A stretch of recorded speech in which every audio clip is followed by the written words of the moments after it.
Hello everyone and welcome to another video here on the Cycling Day in Extra channel, and we continue our voyage through the Giro d'Italia stages of the 2025 edition, and this is a special one. Stage 20, the Queen stage. This stage is 4,950 meters in elevation and marks the penultimate and often decisive stage. A grueling 203 kilometer mountain epic from Vers to the ski resort of Sestriere, famously reached via the challenging Colle delle Finestre, with 3 significant climbs including the unpaved Finestra and a high altitude finish. This stage, boasting nearly 5,000 meters as we said of elevation gain, is the undisputed Queen stage of this year's Giro. The Partenza takes place in Vers, which is around 360 meters in elevation, a town in the Aosta Valley known for its imposing medieval castle. The initial 68 kilometers of this stage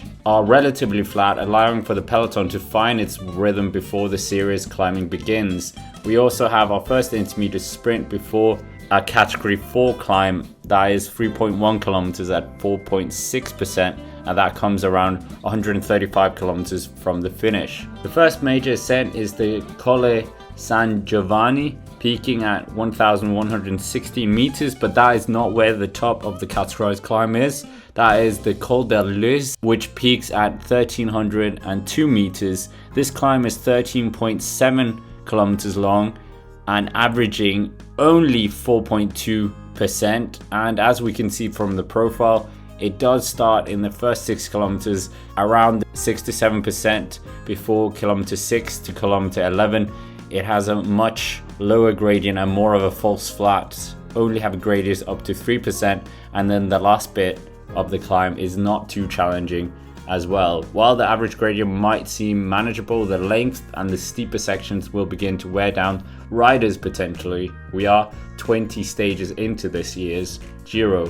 The Colle San Giovanni, the first part of the climb, has featured in the Giro before and often as a precursor for more challenging climbs in the region. Following a long and technical descent, the riders will be met by the second intermediate sprint around 70 kilometers from the finish, and they will then gradually head towards the start of the big challenge of the day, the Colle delle Finestre. This legendary climb peaks at 2,178 meters and stretches for a brutal 18.5 kilometers with an average gradient of 9.2% and ramps reaching a punishing 14%.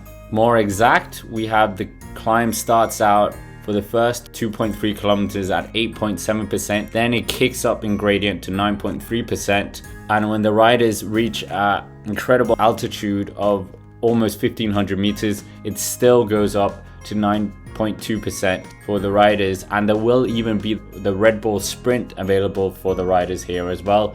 And we get to the top as this is the Cima copy of the race as well. What makes the Finestra truly unique and challenging are its unpaved sections, totaling approximately 8 kilometers of gravel road in the upper part of the ascent. This Stretto introduces an extra element of difficulty, demanding exceptional bike handling skills and increasing the risk of mechanical issues as well for the riders. The Colle delle Finestre has become a mythical climb in recent Giro d'Italia history, often being the scene for a decisive attack and dramatic moments due to its difficulty and unique character. Just think back to 2018, where we saw Chris Froome's audacious long-range attack on the Finestre, a move that ultimately propelled him from missing out on glory to winning the trophy ultimately. The climb was in fact first used in the 2005 Giro d'Italia. The Italian Daniele De Luca took the lead over the pass, but it was the Venezuelan rider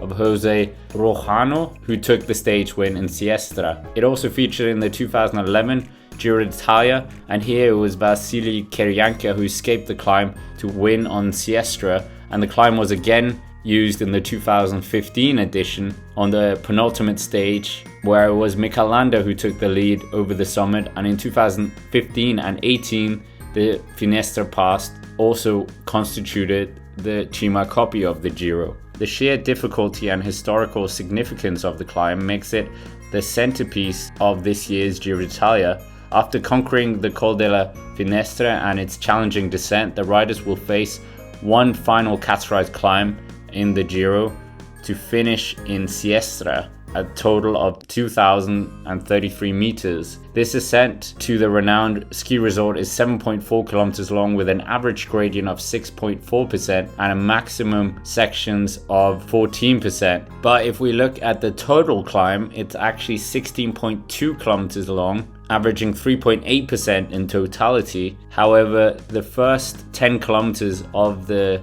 climb is relatively easy for the riders, 1.9% in the first 6.4 kilometers, 4.7% for the next 3.6 kilometers, and then this is where it starts to get challenging again, 6.5% and even reaching up to 9% as the riders head towards the finish. The finale is 5.3% and does have a section that is 8% just before the last kilometer, so there is some difficulty in here as well. Finestra has a rich history with the Giro d'Italia and the Tour de France, often hosting stage finishes that have decided the overall classification. The high altitude and fatigue from the preceding climbs will ensure that only the strongest climbers will contend for the victory. Stage 20, traversing the legendary Colle delle Finestre and culminating in the high altitude finish of Finestra, is poised to be a truly epic and decisive day in the 2025 Giro d'Italia. And if it's anything like stage 16, we could be well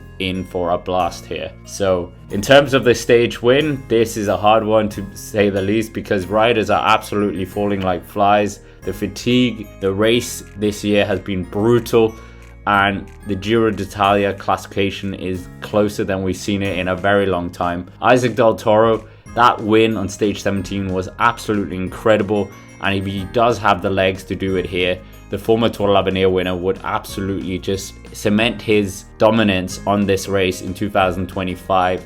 I mean, the Cima Coppi, that was won in 2024 by Giulio Pelazzari. He would love to take a victory here as well, the Red Bull Bora Hansgrohe rider, and plan B for them after Roglic going out the back. So yeah, it depends who has anything left in the tank, and I mean, even Richard Carapaz has to look strong as well. But wouldn't it be epic to see a Romain Bardet victory in one of his maybe last ever Grand Tour mountain stage? That is something I would like to see. I think Lorenzo Fortunato would love to get the Cima Coppi as a sign of his dominance in that blue jersey competition. And I mean, the Cima Coppi has had a rich history in the past. In 2018 it was last used, as we said, and 2015, so it hasn't been a long wait since we've seen the Cima Coppi. But could we potentially get another Italian? We've seen Egan Bernal also get the Cima Coppi, so if Egan Bernal won here, that would be great. He's a very good gravel rider in terms of the Finestra. But so is Isaac Del Toro. We saw him in the Classica High-End doing very well on the Strade Bianche stage here in the Giro. So if him and UAE members are strong enough to control it all the way, I think he could really tear up the script. But it could equally be given to a breakaway here. So a lot of options for this stage. It's going to be such an exciting stage, to say the least.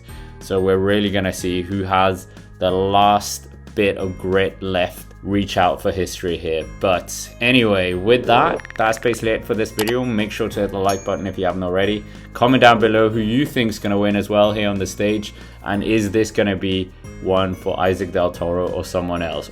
And if you haven't already, why not check out our video about Isaac Del Toro's amazing rise in the professional scene, or even some of our recap race analysis. But for now, thank you for watching, and I will see you in the next one.